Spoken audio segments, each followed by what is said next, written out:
જય શ્રી કૃષ્ણ, સ્વાગત છે તમારું મારા કિચનમાં। આજે આપણે બનાવીશું લીલી મકાઈનો ચેવડો। એ પણ બે પ્રકારનો બનાવવાનો છે, એક સિમ્પલ બનાવવાનો છે આપણે, અને એક આપણે ચીઝવાળો બનાવવાના છીએ। અને ખાવામાં ખૂબ જ હેલ્ધી છે લીલી મકાઈ, બાળકોના માઇન્ડના ગ્રોથ માટે પણ ખૂબ જ સારી હોય છે, આપણા ડાયજેશન માટે પણ ખૂબ સારી હોય છે, ઓલ ઓવર બોડી માટે સારી હોય છે, તમને ખબર જ છે બધાને। તો બે ટાઈપની બતાવીશું, તો તમે જોઈ શકો છો આ પ્રમાણે બનાવીને આપણે રેડી કરવાની છે। તો વિડીયોને સ્કીપ ના કરતા પૂરો જોજો। તો ચાલો બનાવવાનું સ્ટાર્ટ કરીએ। તો એના માટે મેં અહીંયા 1 કિલો મકાઈ લીધી હતી ને ધોઈને સરસ સાફ કરીને બોઇલ કરીને એના દાણા કાઢીને રેડી કરી લીધેલા છે। અહીંયા 2 મીડિયમ સાઇઝના ટામેટા લીધા છે કટ કરીને ધોઈને, અને 2 મીડિયમ સાઇઝની ડુંગળી લીધી છે। આદુ અને મરચાંની પેસ્ટ બનાવી લીધી છે આપણે અહીંયા। તો ચાલો બનાવવાનું સ્ટાર્ટ કરીએ। એના માટે આપણે કઢાઈ મૂકીશું। કઢાઈમાં આપણે બટર અને ઓઇલ બંને મિક્સ કરીને બનાવવાના છે। ખૂબ જ સરસ એવો ટેસ્ટ આવે છે અને ખૂબ સરસ એવી બનીને તૈયાર થાય છે। તો જરૂરિયાત પ્રમાણે તમારે લેવાનું રહેશે, જે પ્રમાણે તમારે જરૂર પ્રમાણે। તો અહીંયા ઓઇલ પણ આપણે એડ કરી દીધું છે। ઓઇલ ને બટર ગરમ થાય પછી આપણે આમાં જીરું એડ કરવાનું છે। અહીંયા આપણે રાઈનો ઉપયોગ નથી કરવાનો। તો અહીંયા આપણે 1 ચમચી જીરું એડ કરવાનું છે।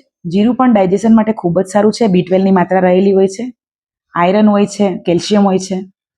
તો અહીંયા આપણે 2 મીડિયમ સાઇઝની ડુંગળીને કટ કરીને રાખી હતી, એ પણ આપણે એડ કરી લેવાની છે ને સરસ 1 થી 2 મિનિટ એને પાકવા દેવાની છે। તો આ રીતે આપણે બનાવીએ તો ખૂબ જ હેલ્ધી છે અને ટેસ્ટી છે। તો અહીંયા આદુ અને મરચાંની જે પેસ્ટ બનાવીને રાખી હતી એ પણ એડ કરી લેવાની છે ને સરસ આપણે એને મિક્સ કરી લઈશું।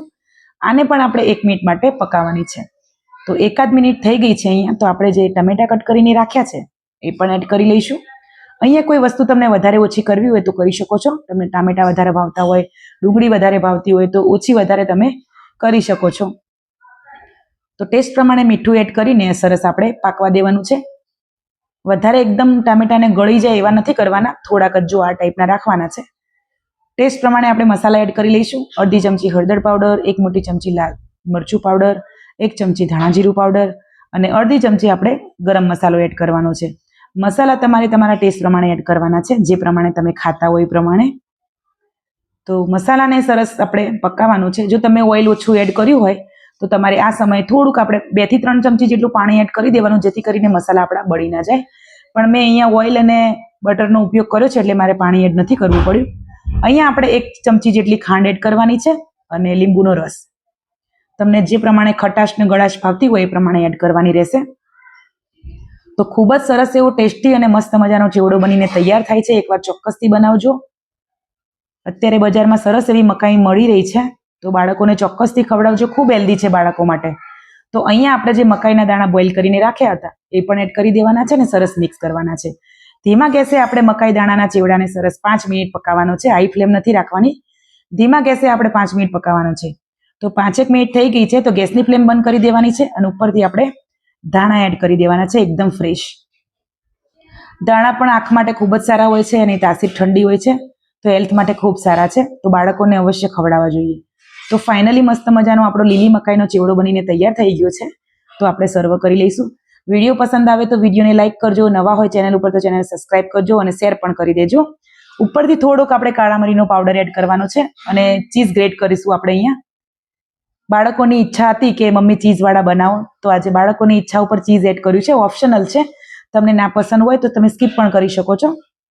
અને આપણે એક સિમ્પલ રીત પણ બતાવીશું, જો છે ને સરસ મજાનો એકદમ હેલ્ધી ને ટેસ્ટી છે। તો આ રીતે તમે પણ બનાવજો, ખાજો અને એન્જોય કરજો। હું તમને બીજી રીત પણ બતાવું તો જુઓ। બીજી રીતમાં એવું છે કે ચેવડો આપણે જે સર્વિંગ બાઉલમાં લઈએ એમાં ઉપરથી આપણે સેવ એડ કરવાની છે। જો તમને ઉપરથી ઓનિયન અને ટામેટા, ડુંગળી ટામેટા તમને ગમતા હોય તો ઉપરથી તમે સ્પ્રિંકલ પણ કરી શકો છો અને ખાઈ શકો છો। તો મસ્ત મજાની આપણી ચીઝ કોર્ન ભેળ તૈયાર થઈ ગઈ છે, ચેવડો મસ્ત મજાનો, અને આપણી સિમ્પલ પણ બનાવીને રેડી કરી લીધી છે। ટેસ્ટમાં તો બેસ્ટ છે। મળીશું એક નવી રેસીપી સાથે નેક્સ્ટ વિડીયોમાં। જય શ્રી કૃષ્ણ બધાને, જય ચેહરમાં।